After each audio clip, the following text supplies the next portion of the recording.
So it might be even a while since I've done a full length video. Last week. Yeah, so I do a lot of shorts now, which are probably better because people don't digest more than 10 seconds. I have to be really eye-catching and flashing lights, like a Hollywood movie. Anyway, we're in Manaus. Can you see the buildings behind it?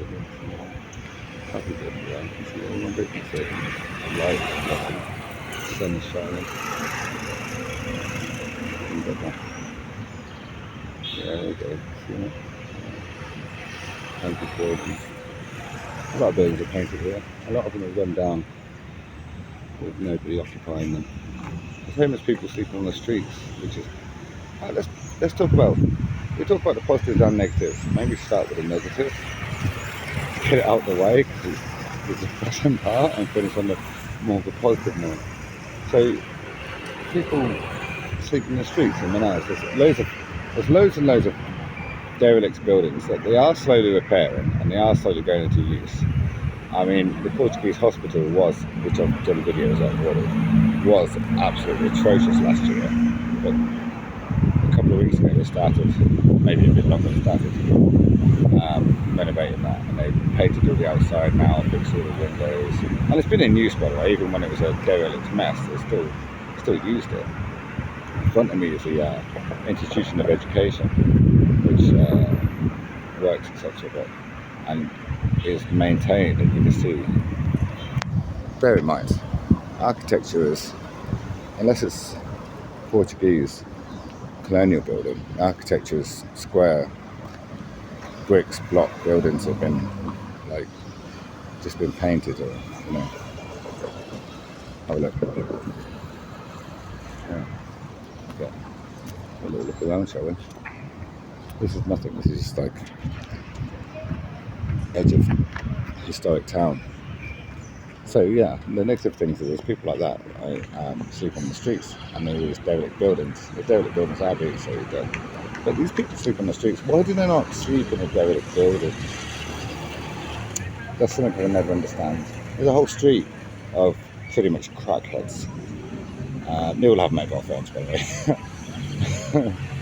They all sleep on the street. There's a street, but the thing is, on one side of the street is a disused building. Yeah.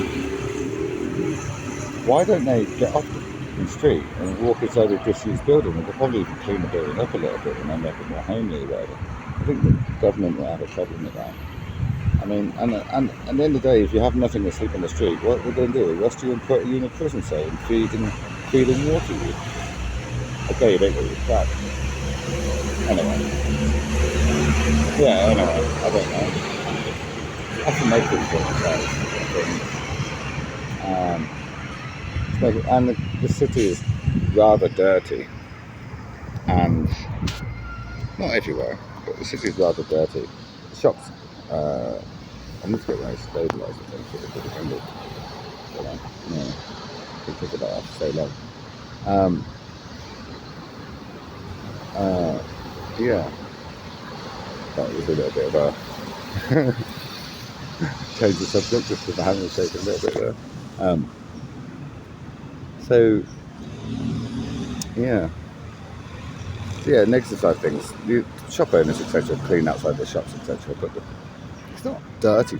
It's not like China dirty. Although apparently China's cleaner now, so I might have to retract that statement. When I was there in 2018, it was the dirtiest country I've ever been to, and the second dirty was Malta. But Malta, the bin men had a strike while I was there as well, so I'm not saying that place is generally dirty, just when I was there it was the dirtiest place. Anyway, so it's really dirty. And this place is getting cleaner. It's better this year than it was last year. Last year I saw a guy eating out of a bin, straight out of a big bin outside the back of a Chinese. He just was picking his hands in the bin and eating leftover disposed of noodles or whatever, which is absolutely vile. A Italian friend told me yesterday he saw something else doing that. So he told me about something, he saw something eating out of the bin. So that still happens. There's rats and stuff on the street, etc. But not like last year. Last year was more. Um, last year, in the same amount of time, I met 4 people that got held at gunpoint and robbed. This year, I've met 2 people, so it has got better. Last year I saw no police. This year I see police on every street corner and every street in the historic centre. This is where the tourists go. Also, they have cameras up in some streets now, which safeguard the street, you know. And so they've halved the crime rate on the stats I just gave you. I don't have any actual figures or anything, and I haven't researched it. I'm just going from what I see and what I know. And this is the thing, you know, take everything you hear from any traveller, anyone with a camera, any vloggers, they call it, any influencer, which is not an existing thing. You're only influencer if you've got a weak mind.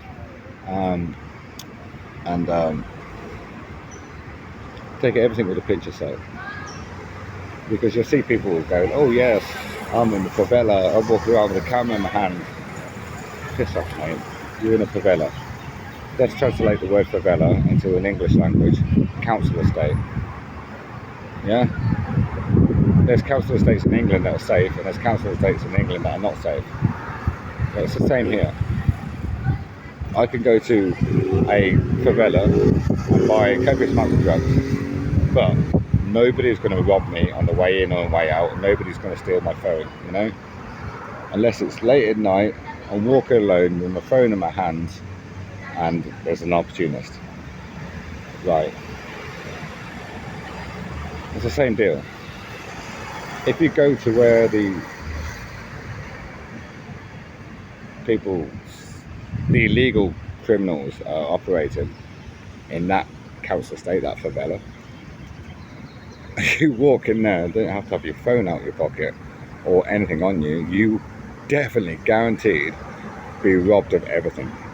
And it doesn't matter if you look rich or poor. I have met many travellers. In fact, I met one last night. His name is Michael. He's from Colombia originally. He's been travelling around South America and different countries for 8 years. He looks like your, I'm going to say, average hippie traveller. He looks a little bit dirty, but I'm sure he's not. A little bit unkept, maybe it's probably the right words. I'm sorry, Michael. And he had his phone stolen.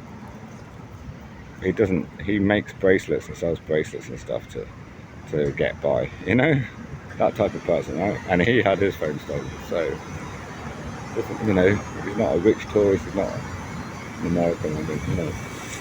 American tourists are the target for every country, by the way, for anyone to steal, because they just generally do as they're told. Anyway, just from what I've noticed, I've just ever quoted my observations, not facts.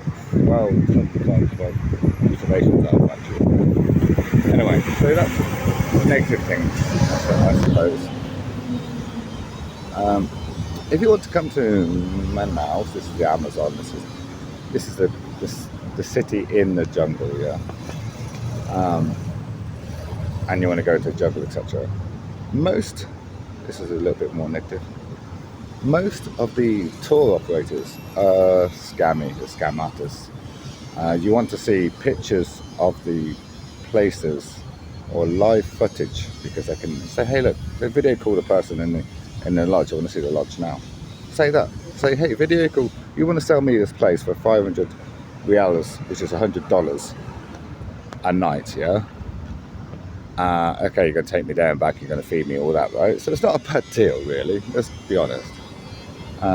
But just say, hey, look, there's the guy in the lodge here, he has a phone and the internet, right? And yeah, video call him, I want to see the lodge now. And then you're going to know if you're going to get scammed or not. You can know if the place is going to be not fit for living, or, you know, just about, you know, because there's so many that do that. I'm not going to start naming and shaming, because there's most of them in Manaus, and that's a major problem. They don't care about you because you're here for a week, you're here to see the jungle, and then you're going to leave and go somewhere else. What I would suggest is definitely do that. Research about places, look at reviews, not TripAdvisor reviews. Do you know what? All their mates write those reviews for TripAdvisor. Honestly, truthfully. There's an actual army person. to debt. Yeah, the best thing about Brazil is the flag. I just thought, I don't even see that.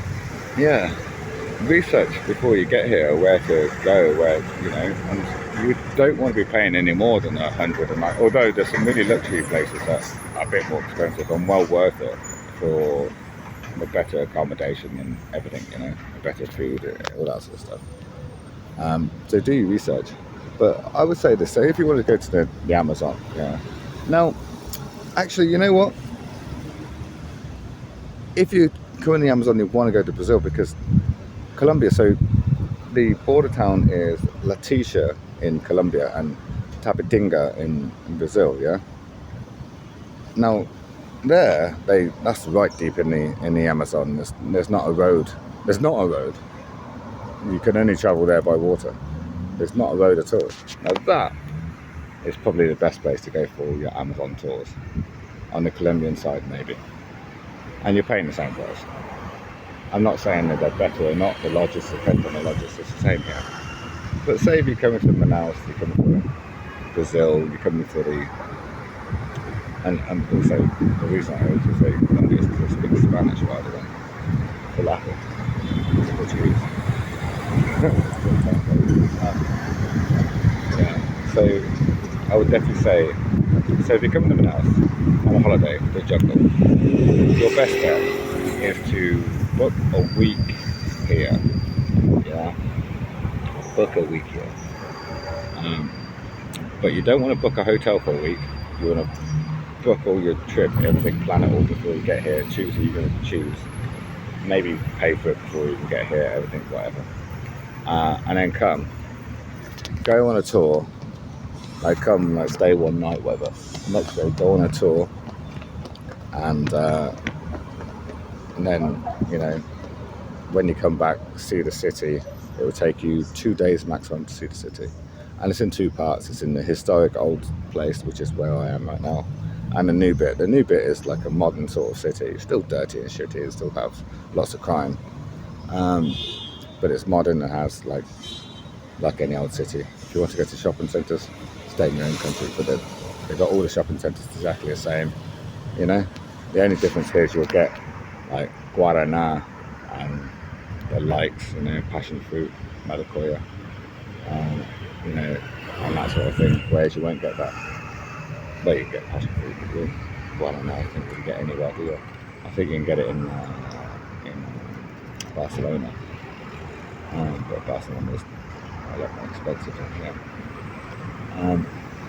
Yeah. And so a week here is all you want to do. The good thing about Manaus, the people are generally friendly. Most things are generally cheap. If you like piling your plates full of food, that's the cheapest thing you can do. The quality of food from restaurants,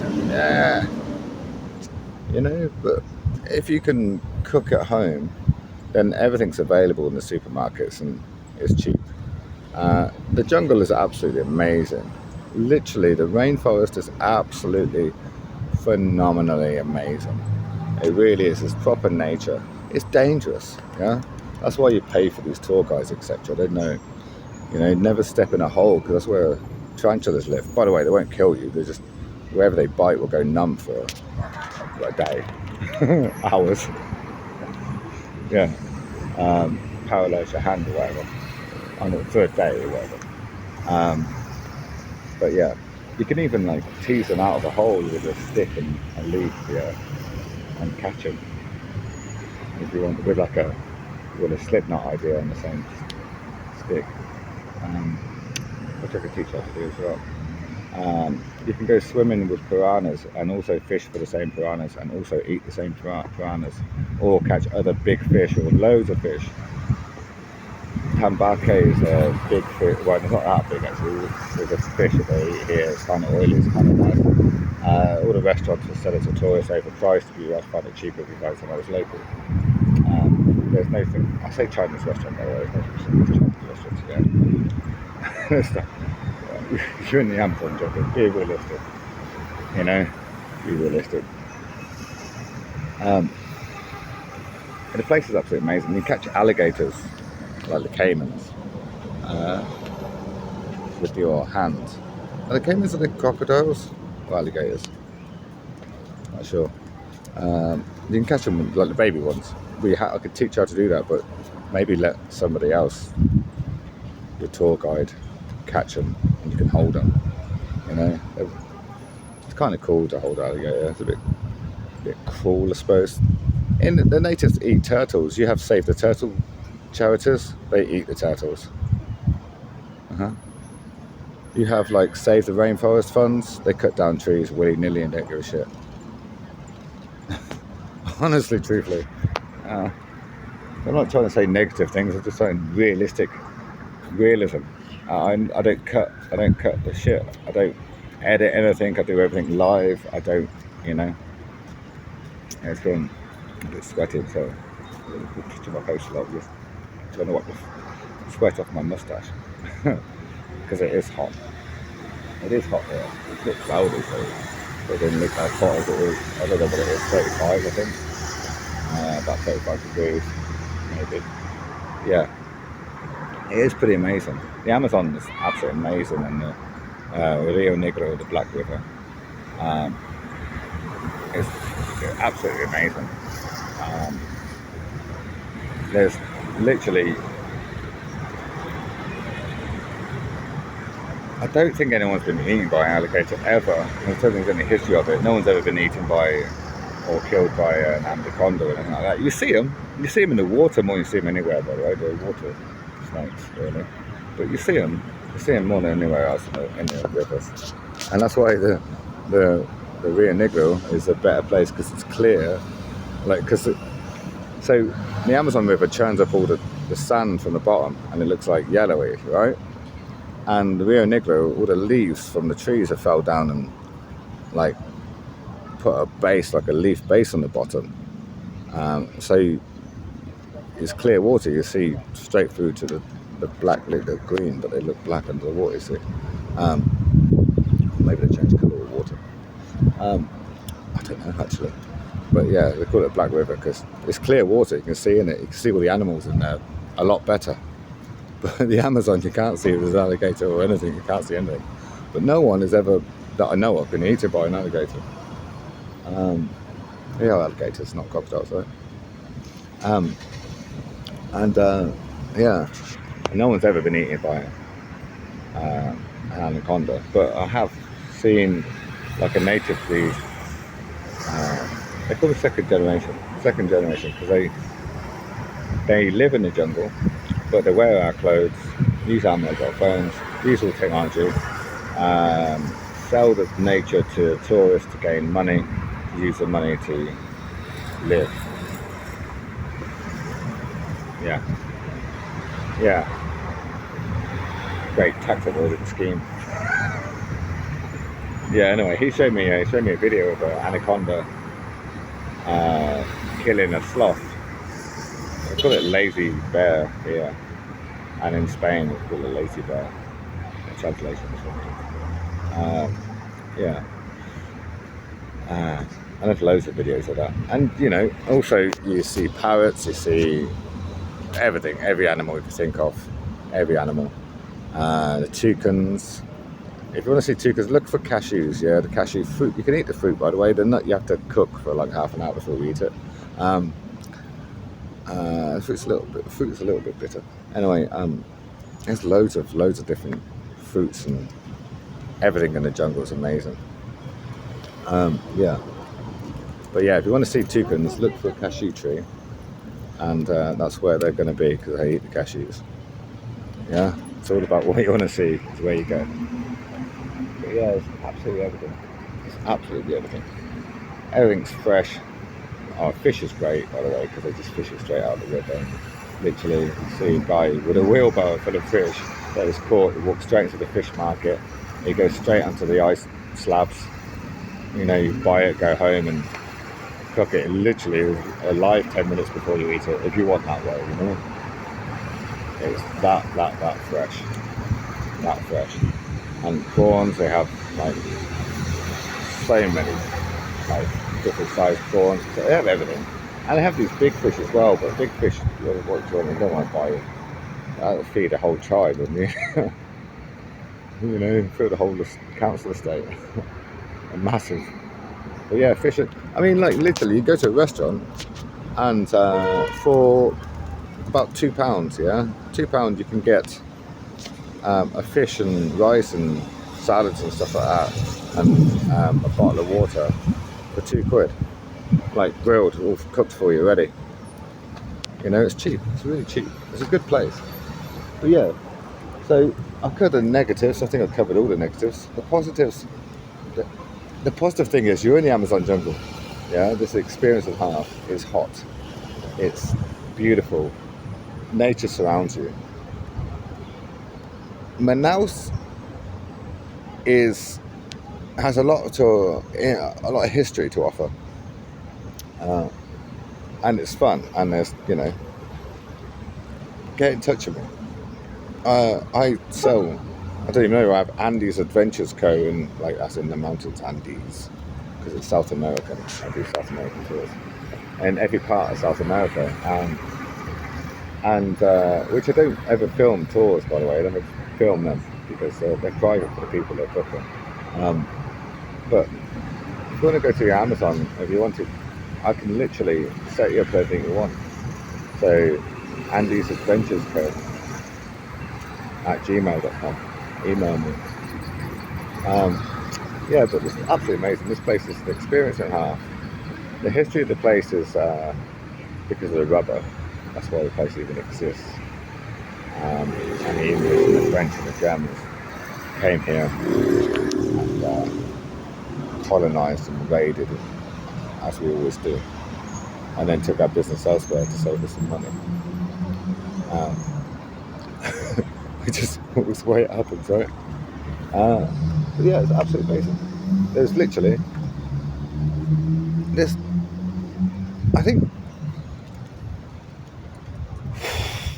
think. Look, this is the. Okay, so look, we're going to show you. This is what we call apartment blocks, yeah? Look at all the aircon. You have to have aircon. Everyone has aircon.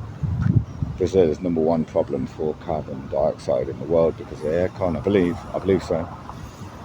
Don't quote me on that. Look at this. Look it up there. Aircon is the worst problem for the environment apparently, and Brazil is #1 for that. And like, there's an old building there, and then this here, and then, yeah, city planning is not their strong point. These things on the ground. If, you know, like I say, it's a big city. It would take you 4 hours to walk it, which is not advisable because some streets you walk through, you're gonna get robbed. That's the truth. But that's the same in London, definitely. That's the same in New York. That's the same in every major like city in the whole world. It doesn't even have to be capitals, just in the major cities. You know, it's true. I wasn't suggesting that New York is the capital, by the way. There's a bar here called. I've never been. I'm never going to go there, obviously. It's full of locals. I don't know what the prices are like. But Gringo's bar. Don't be offended if you're from Italy and they call you a gringo. You're a gringo if you're in South America and you're not from South America. Full stop. That's it. Doesn't matter which country. It doesn't matter. It's not just reserved for people from the USA.